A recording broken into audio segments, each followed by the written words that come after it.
Nick Hudson. Nick first came to our attention when Panda began making some insights into the whole lockdown.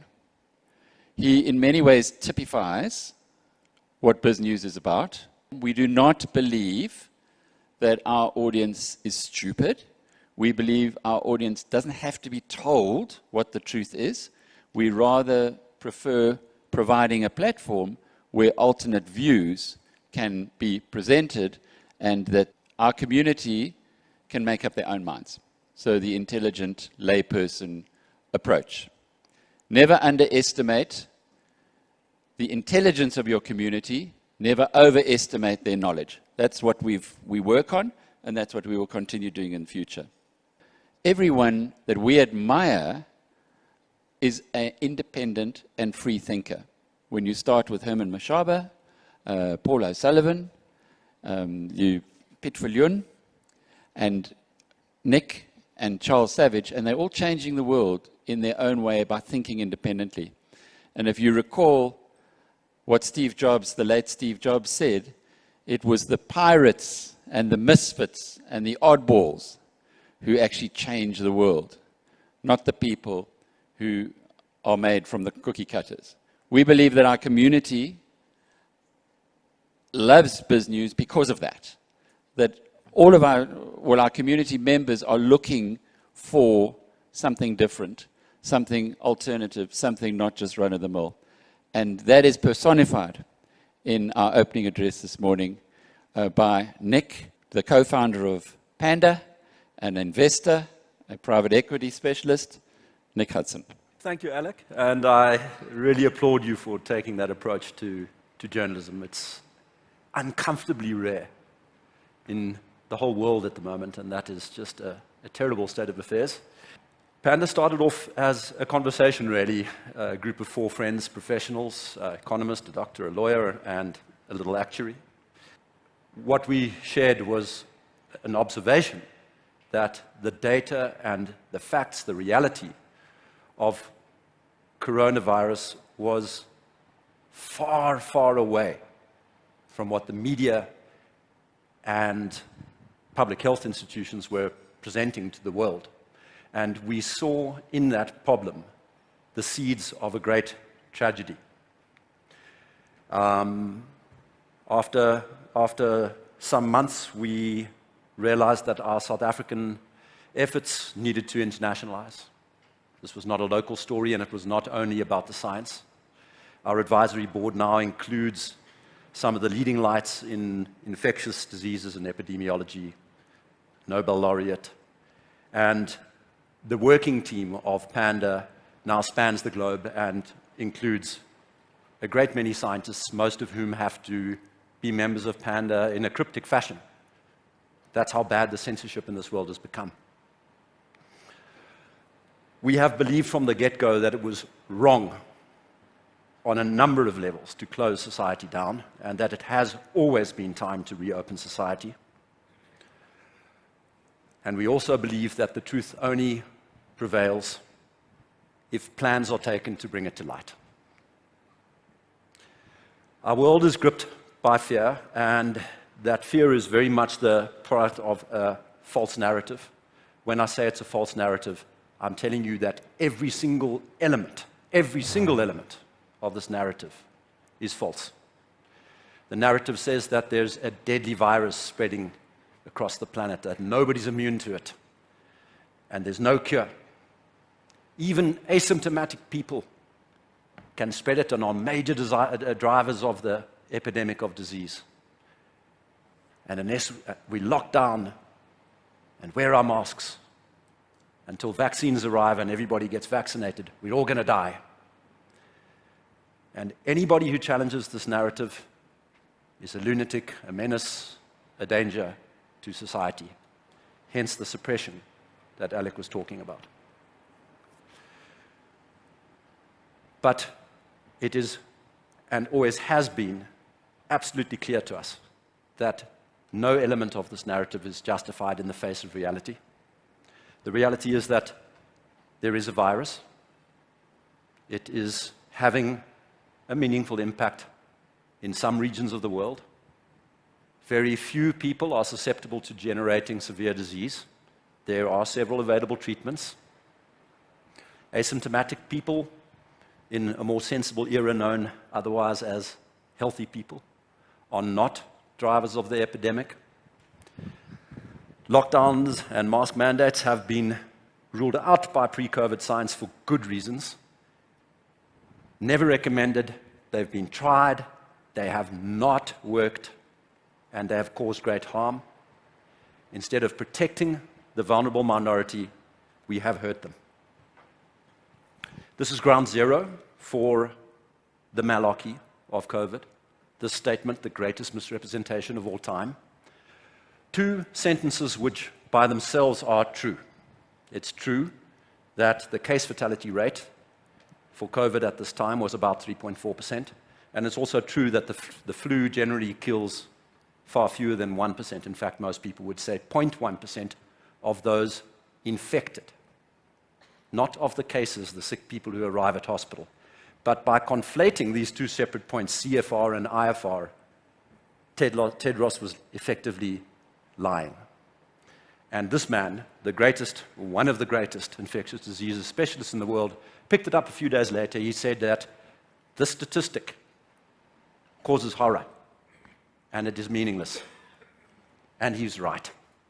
5 months later, the World Health Organization had no option but to publish his paper, which demonstrated the extent to which he was right, showing that the infection fatality rate for coronavirus was not 3.4%, but 0.23%, and more impressively, that for people under the age of 70, it was a mere 0.05%, which is to say negligible. People are also astonished, because the media has suppressed this fact, that in March, the first quarter of last year, none other than Anthony Fauci said that the consequences of COVID may ultimately be more akin to those of a severe seasonal influenza.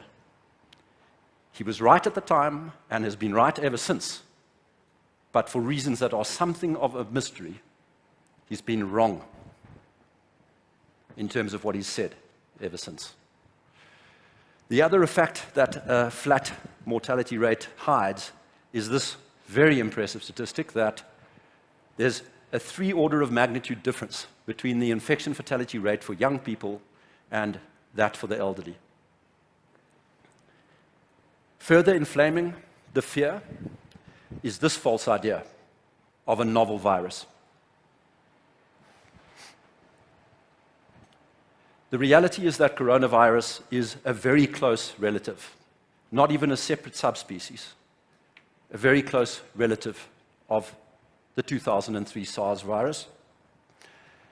There are 7 related coronaviruses known to cause disease in humans, probably many others, and 4 of them are in general circulation, annual, pretty much annual global circulation. So the naming of this disease is terribly inconsistent. This is really arose by any name, SARS, a variant of SARS. Okay? It's not novel. But it enabled a further porky pie. I could talk for a whole day on the things that are going wrong in this paragraph here. Maria van Kerkhove of the World Health Organization, a majority of the world's population is susceptible to infection. And that is the first of 2 key elements that lead to this idea that everyone is dangerous until proven healthy. But we could see as early as February, March, that this was not the case. There was the dramatic tale of the Diamond Princess cruise ship, deadly virus on board, the captain having to attempt a lockdown under conditions where lockdown was pretty much impossible. And what that ship showed us, that petri dish experiment that should have been seen as a godsend, is that a minority of people got infected, a minority of those developed the disease, and a very small minority of those confined to the over 65s died. Only 12 people out of several thousand on board the ship died.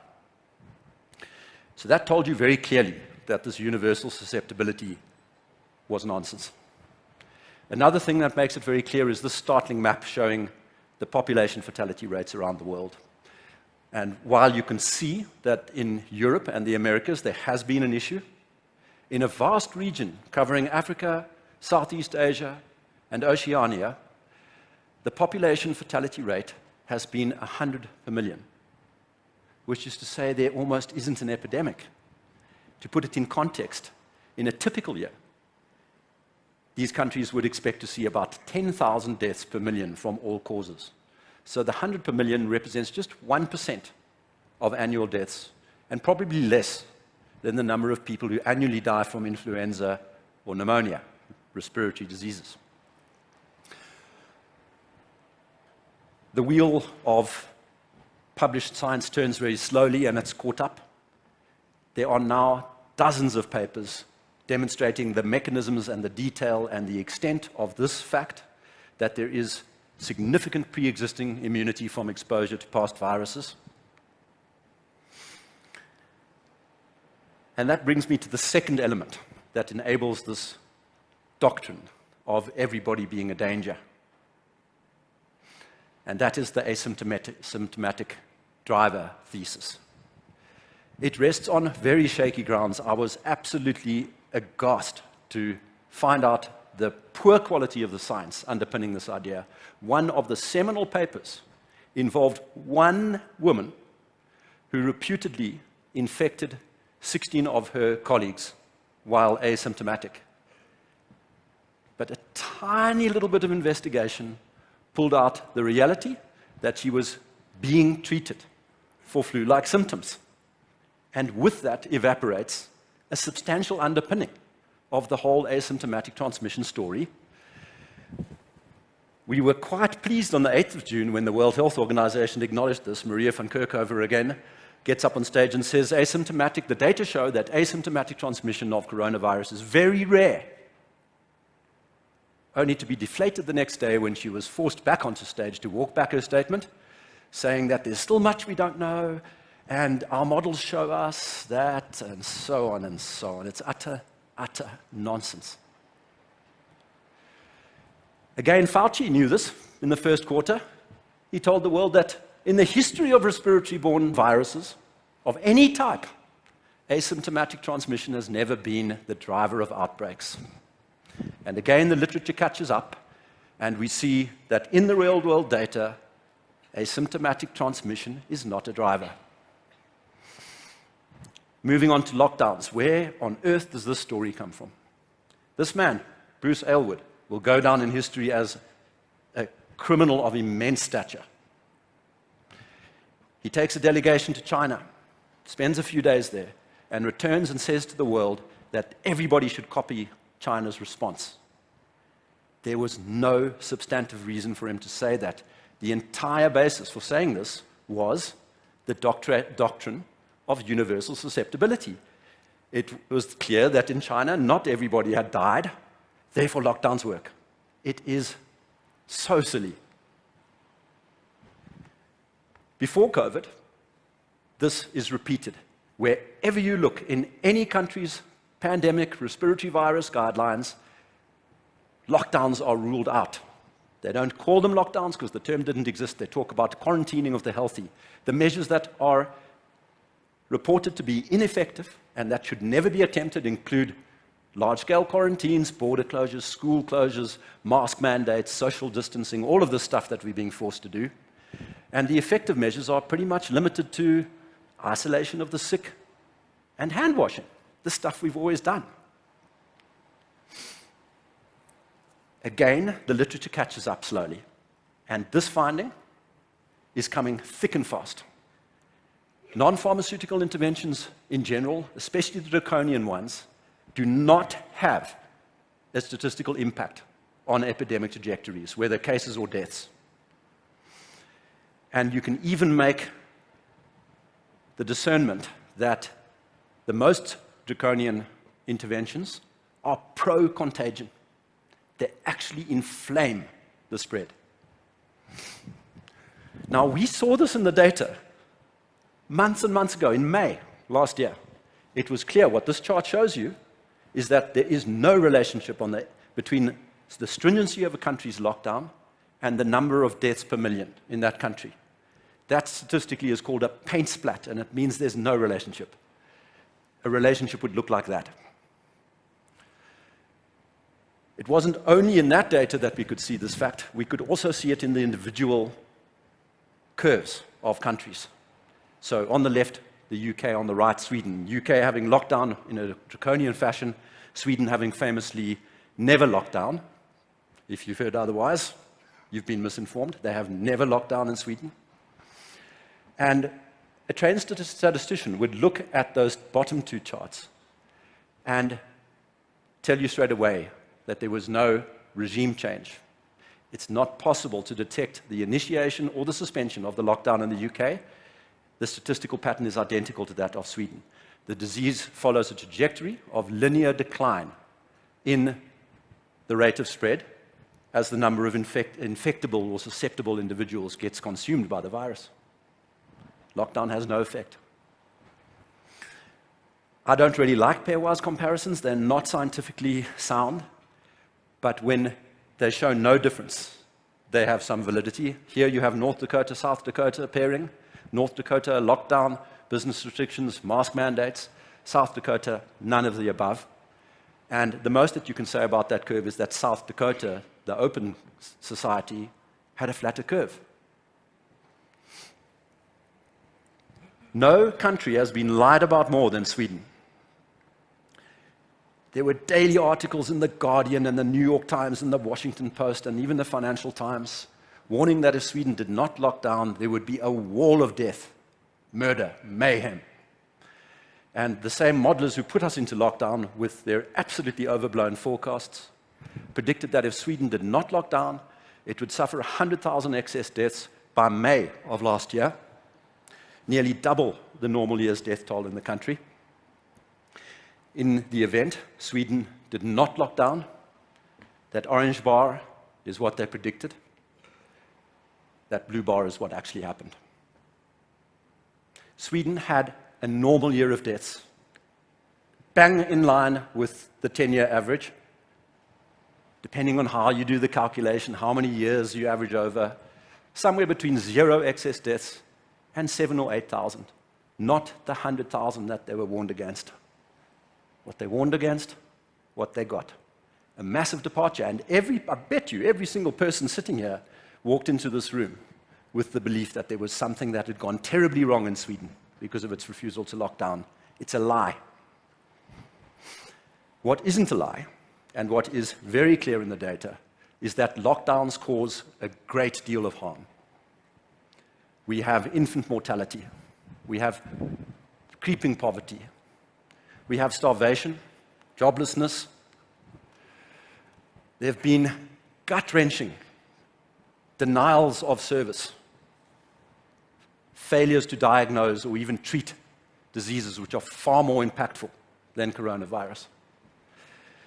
And we are now dealing with a horrible specter, especially amongst the youth, of psychological disorders, with the incidence of self-harm and suicidal ideation expanding to levels that have never been seen before.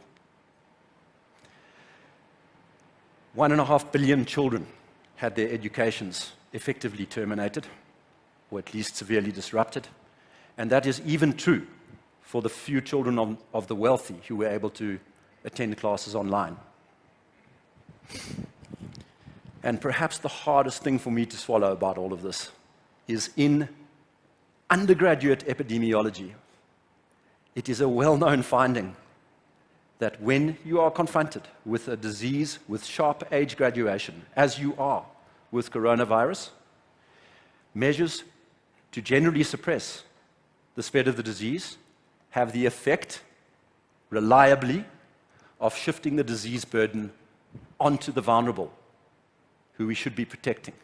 They worsen, are expected to worsen, and do worsen coronavirus mortality. Closing up now with some stories on masks, because if you think the story around lockdowns is a lunatic story, this one is extreme. Here in March, we have the World Health Organization correctly telling everybody that there was no reason for the general public to be wearing surgical masks, let alone cloth ones. 3 months later, an inexplicable about turn, again at the hands of Dr. Tedros.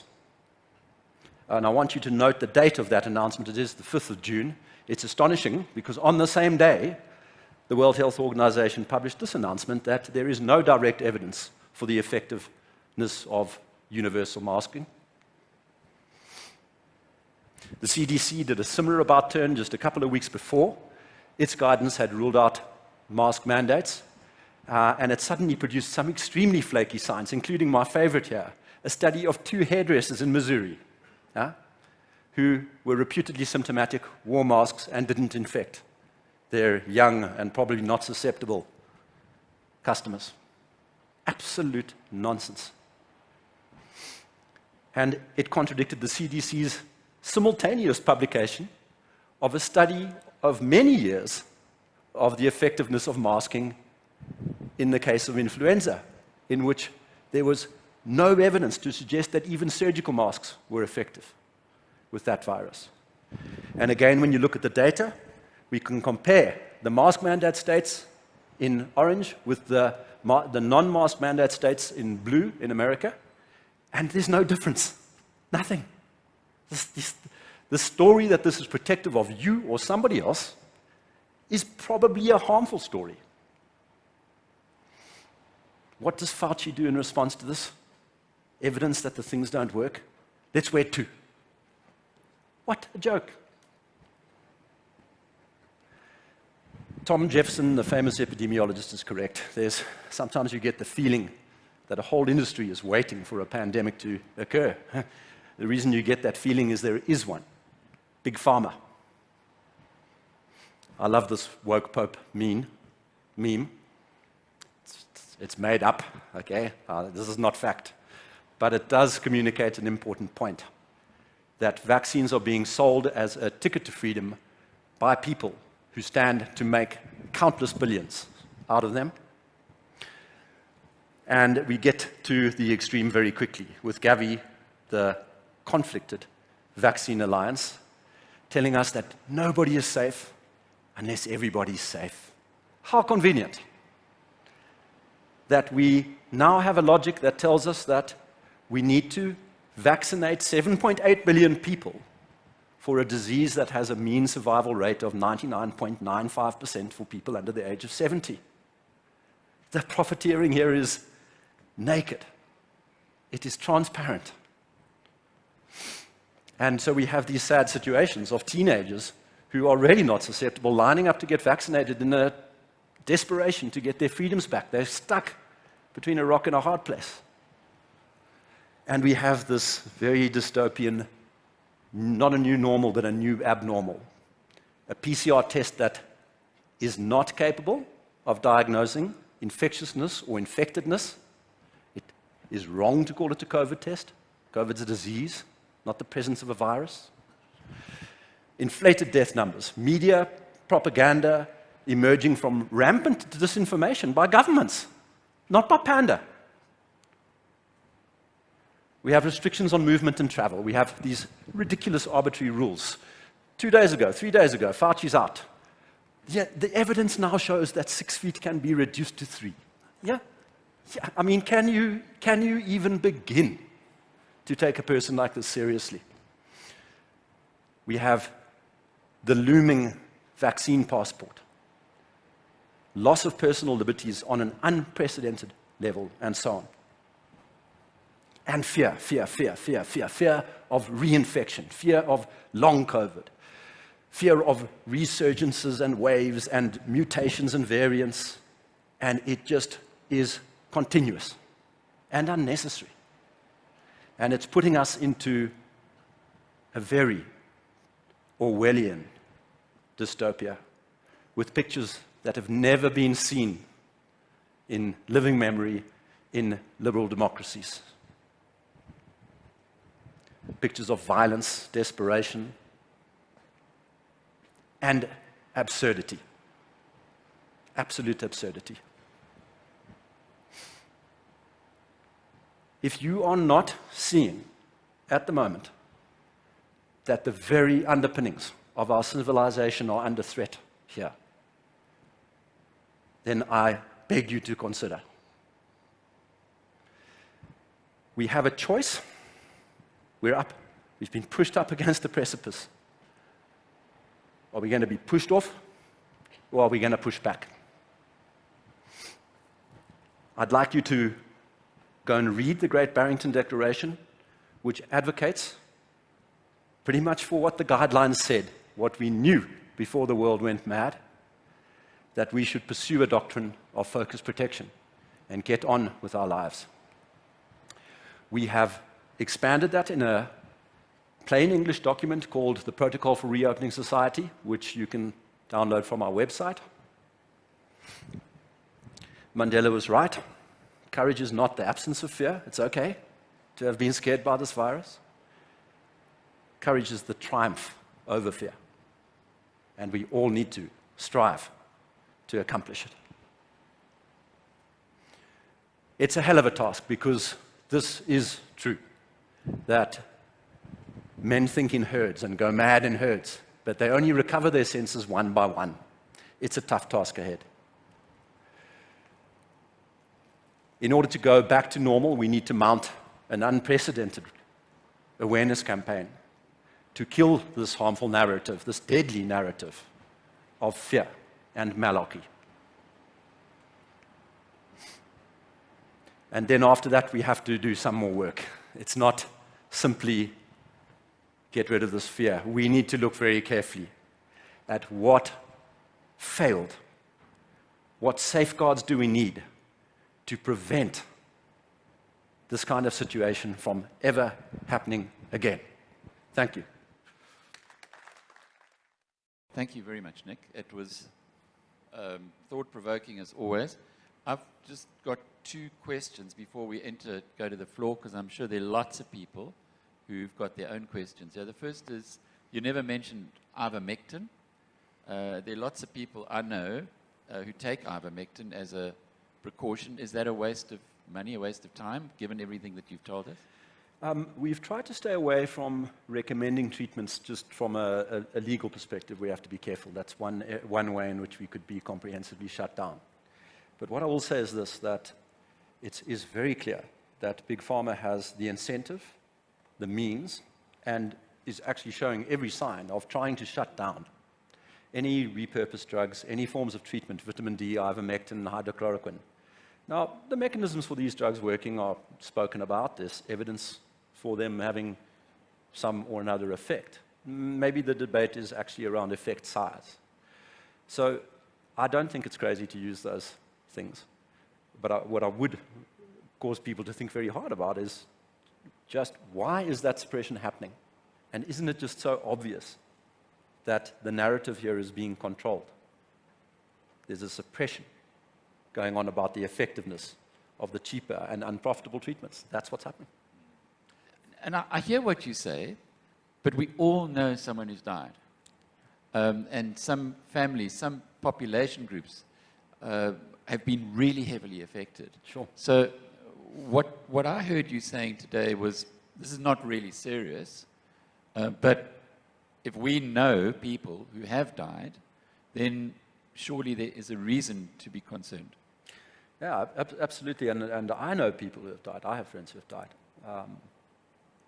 It is wrong to persist with measures that don't work simply because people are dying. That's a mistake. And especially when there's evidence for those measures causing more people to die. This is not about, it doesn't matter, or there isn't a virus. There is a virus. We would much prefer not to have this virus in our world, but there is a deadly reaction. And so, no, I'm sorry if I gave the impression that I'm not concerned, or that I think we shouldn't be concerned, or that I think appropriate steps should not be taken. That's not the message. But there is a chaotic, panicked overreaction that is far deadlier than the virus itself. So the reality is that this virus does kill, but it kills like a sniper, not like a shotgun. Yes, I think that's reasonable. It's similar to other respiratory viruses. Probably it's even more extreme, because influenza would be significantly more dangerous to children and young people. And the precise mechanisms for why this is the case are still a little bit shrouded. We're getting strong clues as to why this is the case. Different parts of the immune system that are relatively more important for coronavirus than for influenza, that kind of thing. But yeah, it's very much a disease. I mean, in the UK, the average age of death is older than the life expectancy, the average age of death from coronavirus. 82.5-year-olds, average age of death for coronavirus in the UK. Now, it's not to say that we don't care and just let the old people die. The central point here was that general suppression mechanisms, what they do is they suppress the mobility of the healthy people. And that means that the relative mobility of the vulnerable people goes up. And that's the mechanism for shifting the disease burden onto the vulnerable people. So we're actually shifting. We're causing an increase in the expected number of deaths in the interest of this spare the hospital, don't let the hospitals be overwhelmed, which in itself is a bit of a false narrative because hospital overwhelming has been an absolute minority event for very brief periods of time in specific locations. It's closer to the truth to say that hospitals have been empty for the duration. Pitt was mentioning yesterday about incentives, and Yes. when you bring it back to the lockdowns and the massive damage that's been done to the economies, who was incentivized to do that? The alignment of incentives is definitely the thing that you need to focus on in trying to understand this. I mean, the big pharma incentives are transparent. They're making, I think just tens of billions of dollars a month from the mayhem of PCR testing. They stand to make a huge amount and are already making a huge amount out of the vaccine campaigns, which make no sense on any level. I mean, it might be worth just having a word about that. The word is out in South Africa that we must vaccinate 70% of the population. This is absurd. It's absolutely absurd. We've got more than half of the population that have recovered. And a recovered immunity is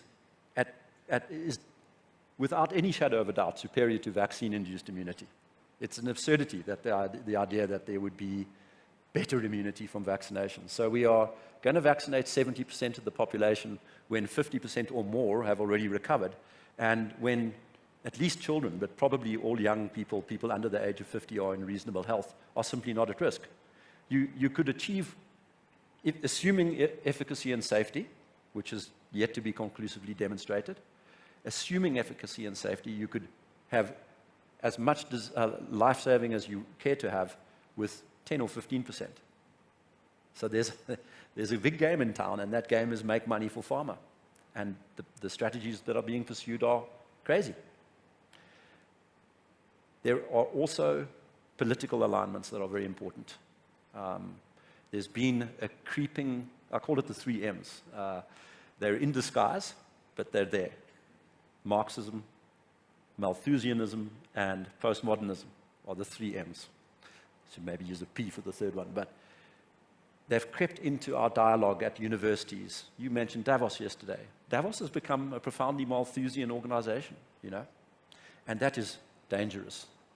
These are some of the most toxic, dangerous ideas that have ever haunted the planet. This is the territory of Stalin and Mao and Hitler when you start talking this language, and it's disguised. It's disguised in words like inclusive growth and sustainability, lovely cuddly words, but they are dangerous doctrines.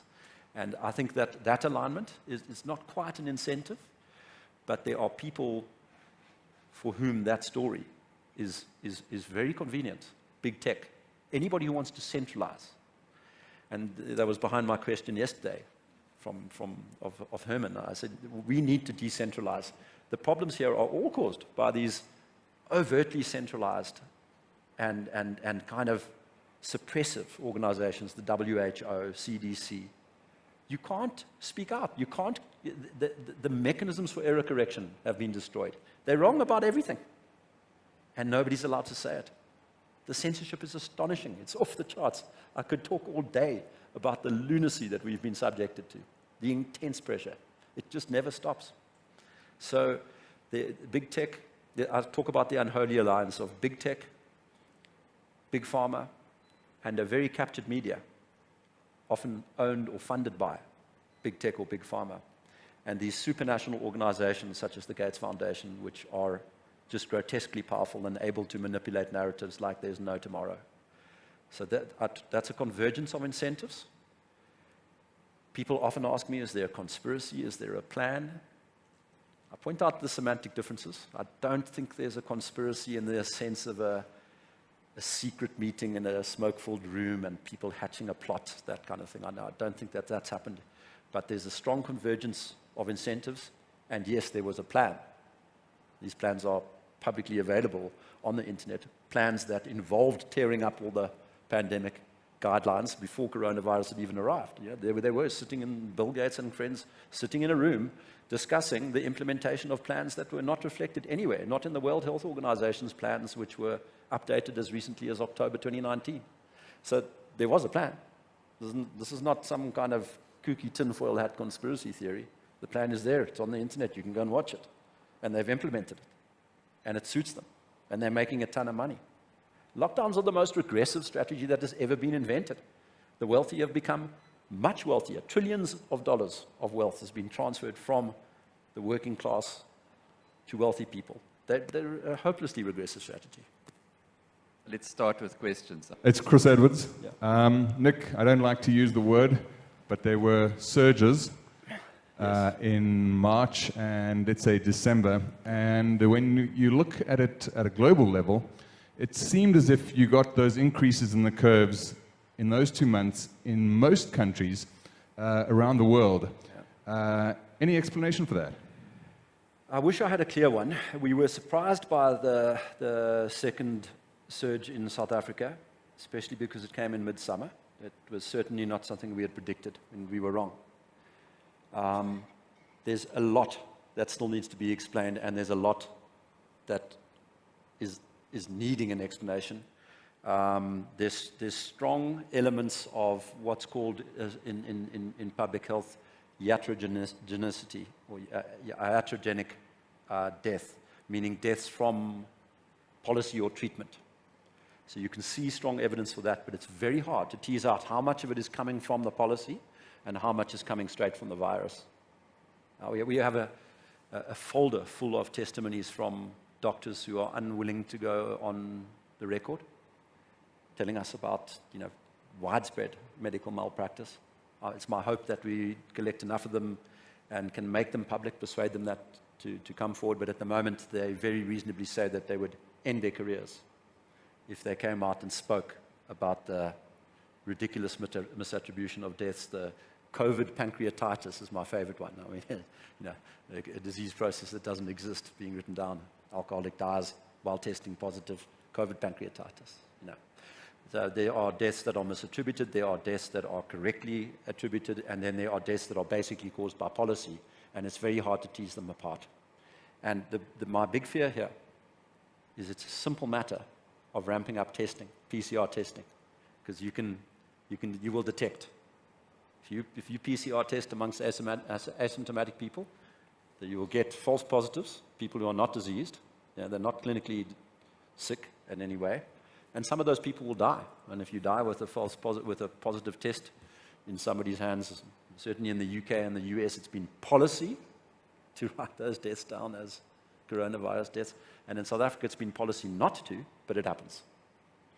So we're still doing the work. I'm not too sure that we will have the answer for many years because our statistics are in a mess.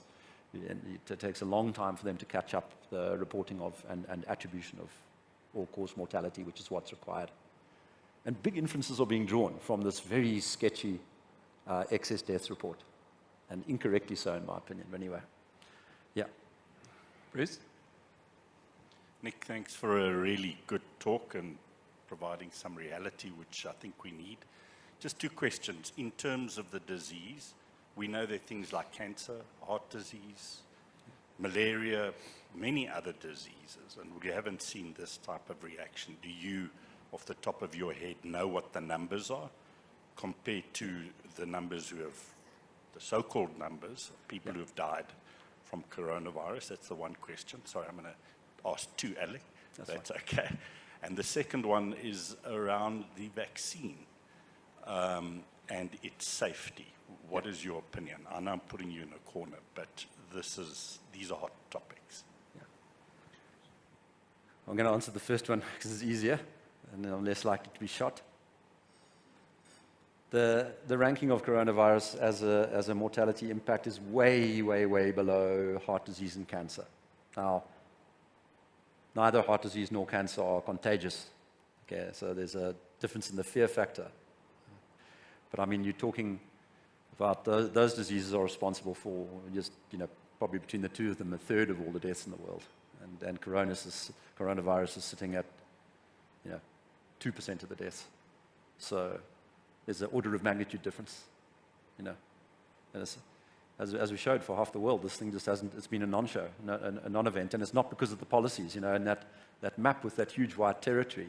You've got countries that locked down, didn't lock down, wore masks, didn't wear masks. And none of them had this. So I get everybody telling me on a daily basis, oh, but Australia locked down and they managed to, Did they? How do you make that attribution? How on earth do you make that attribution when they sit in the middle of a region where nobody had an impact, Isn't there maybe another scientific explanation like pre-existing immunity? And why on earth are they not testing at the cost of a few $1 million for pre-existing immunity? Why did New Zealand ban the importation of antibody tests? Inexplicable stuff. They should be encouraging the importation to establish whether there's pre-existing immunity before you shut down your economy at the cost of billions of dollars. It's just, these basic steps here in public health are not being pursued. It is insane. So yes, if your point is that there's misprioritization on an epic level, we have basically terminated our TB programs and HIV programs in this country. Many more people will die as a result of that than died from coronavirus in South Africa. And I mean that by individual causes of death. We are in the territory where the policies are going to cause between 1 and 2 orders of magnitude more deaths than the virus itself. And they've done nothing to reduce the deaths from the virus itself. That's where we are. That's how crazy this situation is. Okay. Vaccines. In this crazy world, I have to start by saying that I'm not anti-vax, that I take vaccines myself when I travel, that my children are vaccinated. Okay? That's how crazy this is, because if I make one assertion that seems to suggest that I challenge the data on safety or efficacy, I'm anti-vax. And I will be shot down and people will be pressed to leave Panda and so on. Okay? Now, having said all of that, you can't talk about the vaccine. There are a dozen odd vaccines out there. I've lost count at the moment because there's several now out of China and there's one in India and there's Russia and so on. So you can't talk about the vaccine. Each of those is a separate product. They have vastly different mechanisms. This new messenger RNA-based one that underpins the Pfizer and Moderna vaccines is a very new technology. We haven't even trialed it in animal trials in the case of these two. So you have to watch very carefully. And I am concerned that the monitoring processes and mechanisms are unsound on an almost global basis. What you can see is a sharp rise in coronavirus mortality upon implementation of widespread vaccination programs in several countries. And that needs to be understood. I'm not saying it's attributable to the virus, to the vaccine, but we need to understand what's driving it, because it is completely uncharacteristic of an epidemic curve to be watching a country's curve decline and then you start a program and it kicks up again. Why? That question must be answered, and it must be answered honestly. And you haven't seen this reported in the media, have you? And you can see it. Italy, the UK, Seychelles. Yeah? Safety needs to be properly measured and monitored. I hope, ardently hope, that all of these vaccines get a clean bill of health and that they get applied safely to vulnerable people. But it is far from clear that that's going to be possible. I want that to be the case. I do not want to see the whole world go mad and start vaccinating children and healthy people for a disease that's of no risk to them. You can forget ideas like elimination or extermination of the virus. Coronaviruses in general have large animal reservoirs. They being as contagious as they are, they're going to circulate. We're not going to get rid of this thing. It's going to come. It's going to become endemic one way or another, hopefully assisted by vaccinations, and it will circulate. And it will circulate with much less impact. It'll be like adenovirus or rhinovirus or influenza A and B, probably even milder than those. It's with us. So I am concerned, I'm alarmed at the failure of the media to see the rampant commercialism that's driving this program and these crazy assertions by corrupt scientists around the percentage of these populations that needs to be vaccinated. There's no grounds for it. Nick, is there any parallel here to what happened with smoking in the 40s and 50s when it was actually propagated as as something that was good for you? Yeah, there definitely is. I see that parallel. The analogy is a good one. The only thing is, it was not nearly as extreme as this. You know, this is the disturbing thing, the extent to which we've all been taken, and the complicit media. That's been the unusual thing. But isn't it 10% is conspiracy, 90% is incompetence? And you're saying that the media is complicit. I could almost put my hand on a Bible and say to you that it isn't that the media are wanting to do harm. No.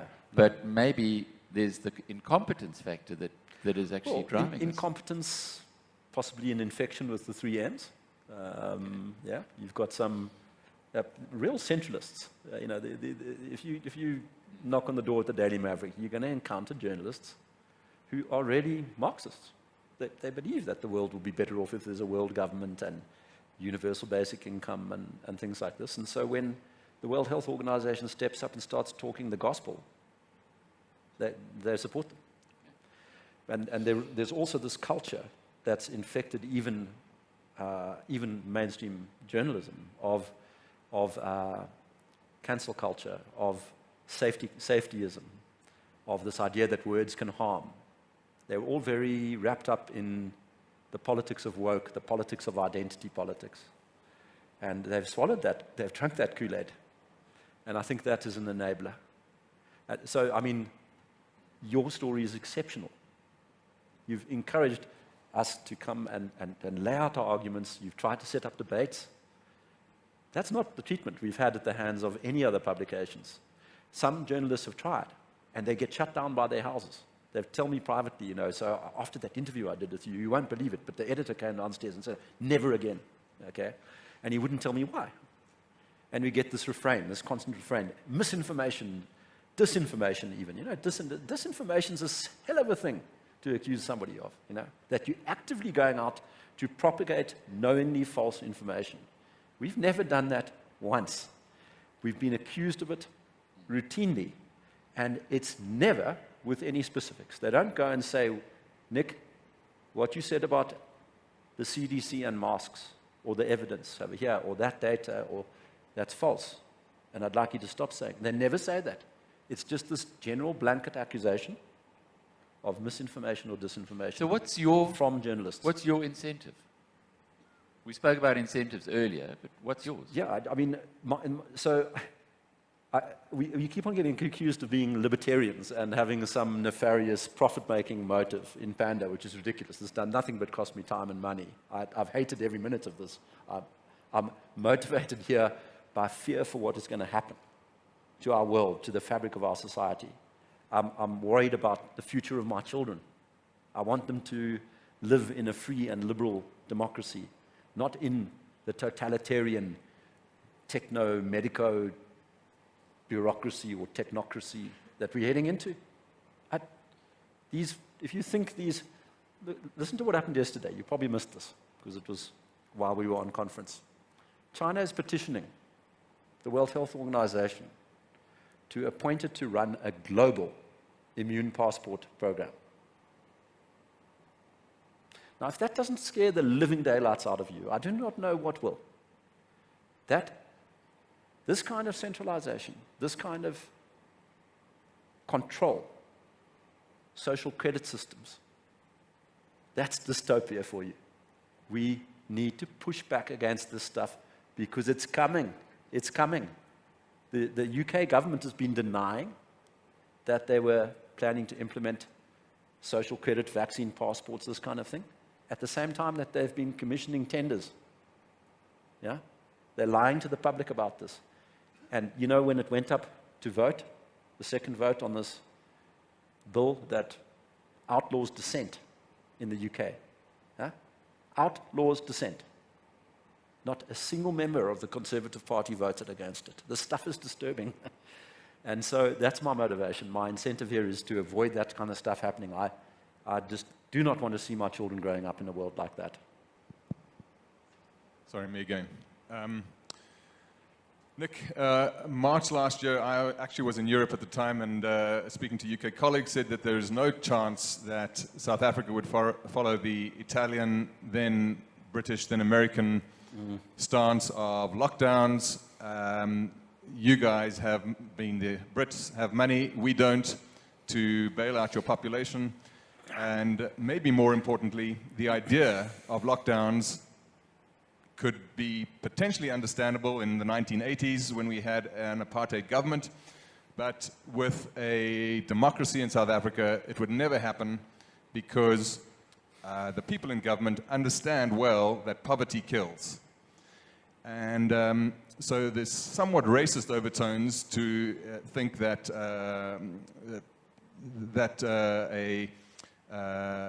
a now black-controlled government would institute lockdowns on their people, if you don't mind me saying, is absurd. It was also in March of that year that it was too early, I think, for Big Pharma to have had an extended influence, but I may be wrong on this, in all the tentacles, far-reaching tentacles rather, like South Africa. If that's the case, and so with all those assumptions, if those assumptions are true, what would prompt a South African government where the majority of our people are living on the edge to institute a lockdown if they have the knowledge that poverty kills? Yeah, I mean, it's not a simple answer. There's several factors at play simultaneously, as there generally are in complex political settings. One factor, I think, that was crucial in South Africa, but not definitive, is that our cabinet is loosely divided into communists and crooks. And both parties, both groups, find great virtue in the idea of lockdown. You know? So there was a political appetite, I think, at the cabinet level for lockdown. There was also a very overt and massive and relentless propaganda campaign by the Chinese Communist Party proposing lockdowns all over the world and criticizing politicians who pushed back, you know, vicious criticism, personal attacks in social media by swarms of human bots. I mean, the CCP's propaganda capability is a thing to behold, and it was unleashed in favor of lockdowns. It's a very significant and very well documented story. Yeah. You can go and read the letter of Michael Senger to intelligence agencies of the world where he spells out and documents the huge propaganda story. I think it was significant. And you must remember that when lockdown arrived, with media and social media all supporting it, the population supported it. The population thought the president was being fantastic. It was the first time that they'd seen him. I remember people saying the first time he exhibited any leadership at all. I was horrified. We wrote a nice letter where we said we sort of understand that you locked down. You know, have you really thought about it? Have you done a cost-benefit analysis? I mean, this is the astonishing thing. Not a single government anywhere has done a cost-benefit analysis. How can you not? You know, where is the analysis that shows to me that this is a sound policy? It does not exist. And when anybody attempts one, it comes out with the wrong answer, the definitive answer being that you should never even contemplate lockdown. It's a disaster of a policy. So those are big. But you also need to understand the extent to which the World Health Organization is captured by the Gates Foundation and China. That's a very important consideration here. So there's pressure from those organizations, and they wield a big bat, all of them, you know. So this is the mix into which the notion of lockdown is planted, and it is taken up in Italy. And you can see Neil Ferguson talking and saying, oh, you know, we never thought it was going to be possible to implement lockdown in a democratic country. We thought it was just not going to happen. And then the Italians did it. And so we did it. You know, that's kind of the backdrop. But I was dismayed. We know that the ministers got our letter. Some of them were seen carrying out our report into meetings. So it was discussed at the very highest level of government, but they decided to ignore it without providing any reasons. So our initial report showing lockdown harmed was discussed, and there was no reaction or response, which leads me to believe that the reasons why they decided to continue lockdown are basically too embarrassing to be uttered. Andrew here. Nick, you're making me think, so thank you very much. Definitely thinking about my kids at this point in time. I think it would serve the argument or serve the presentation to cut it into two phases. I really think the first phase of COVID is a position of least regret. So people are making big decisions, least regret decisions, and I think it's hard to counter that. And people that I come across, everyone had lots of ideas at the beginning. But I'm really interested in that the second phase that I would discreetly break the story into. You were saying the literature was catching up, and I think that's very important. I think you said that 3 or 4 times in your presentation, because now we have a rational case. The literature's catching up. It's still early days, but there is literature to support. So in the second phase that we're well into now, and I hear there's a delayed response in the second case, and you should be talking louder, I think. Pragmatically now, here we are, I think we're 0.5% of the economy of the world sitting down on the southern tip of Africa. Pragmatically now, what do we do as a country? We need to get going. There's all these international threats. The story stacks up. I think there's credibility. Pragmatically, what do we do? Especially for the international trade, for companies that are working internationally. Pragmatically, what are we going to do as South Africans? Yeah, So there are two elements of moderation in your story, and I like moderation. The first one is, let's not be so hard on people for going into lockdowns. That part I have to push back against, because we had the guidelines. We even have statements of principle detailing what evidence threshold is required to amend the guidelines. But in the space of 7 days, all over the world, those guidelines were torn up. And all of the statements of principle and the guidelines were contradicted in every single action that's been taken. And that has to be understood. We need to unpick that and work out why public health professionals all over the world who'd spent decades putting these guidelines together just went threw them away and went down this road. That's not that's not something we can just gloss over and say, well, we didn't know, or no, we did know. That's why we had the guidelines. We did know. And the data has confirmed what we previously knew. So why this departure? It has to be answered. I can't accept the moderate view there. On your point about what do we do now, okay? History is riddled with stories of how concessions to the limitation of freedoms and of liberties are rapidly evolving stories. And so I believe that we all have to push back. We all have an ethical responsibility to push back on these emergent encroachments. Okay, so that's point number one. Yes, pragmatism is required. I'm an investor. Okay, I can't go and call the shots based on issues of ideology or highfalutin principle, right? I have to do what's sensible for my investors, and that would include, evaluating steps that would be somewhat concessionary here in a way. But I do hope that people walk out of this room with a lively awareness of the extent to which we are in a dangerous situation. This is, you need to be thinking Stalin. That's what we're facing here. We need to decentralize. We need to pull back from this very smartly. What the erosion of liberal values in countries that basically invented them is just breathtaking. It's breathtaking, nothing less. So yes, I mean, go and read the protocol for reopening. What it basically says is just, with respect to some practices, stop it. Stop the PCR testing, especially of asymptomatic people. It's a nonsense enterprise. Stop the Perspex boards and all the stuff, this theater that goes on when we had breakfast, the sort of, that's what it is. It's theater. Mask wearing is theater. It's kind of a religious thing. It's not, it indicates, it's a virtue signaling thing. It's no, you're kidding yourself. So stop an important part of getting back to normal is to stop the theater. That I would say. We've got to terminate that because it has a chilling effect on the economy. The economy is, one thing that Keynes was right about is that the animal spirits are important. And when we are afraid, when we are behind our masks and reminding each other every minute of the day that there's a deadly virus, that has a chilling effect. We need to stop all that stuff. We just need to bring people back to their senses. So I would not shortchange ideas like network-based ideas. Can you start a nucleus of people in your country in your company who are brought back to reality? Can they influence other people around them? That's what's required. That story about bringing people back to their senses one by one.